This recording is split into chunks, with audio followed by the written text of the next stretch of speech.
అందుకే ఈ రాష్ట్రంలో తెలంగాణ పేరును తనలో నిలుపుకున్నటువంటి తెలంగాణ ప్రజల యొక్క రాజకీయ అస్తిత్వాన్ని కాపాడేటటువంటి పొలిటికల్ పార్టీ రావాల్సినటువంటి అవసరం ఉన్నది.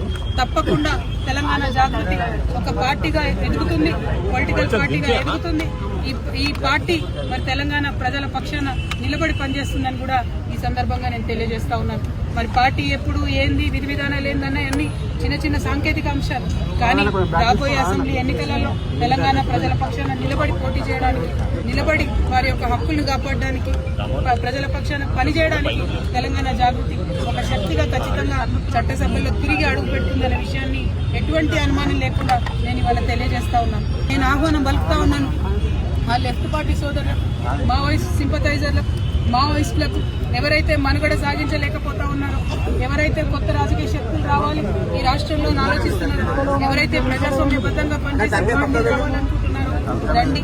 ఒక ఆడబిడ్డగా నేను ముందడుగేస్తున్నా, నాకు మద్దతు ఇవ్వండి. నేను మా విద్యార్థి లోకాన్ని పిలుస్తా ఉన్నా, ఇంతవరకు ఫీజు రియంబర్స్మెంట్ కానీ మీరు పిడికిలు బిగించండి, జాగృతిలో చేరండి, పోరాటం చేయండి.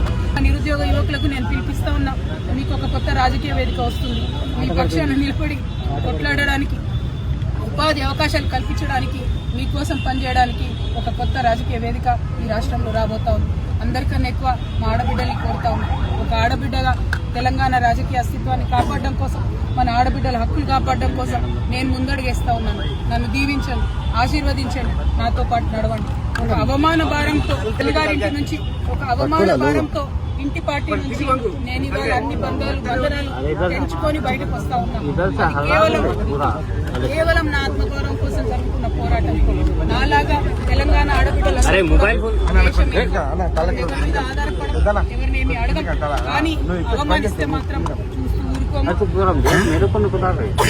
అత్యంత అవమానకరంగా నన్ను పార్టీ నుండి బయట పంపినారు.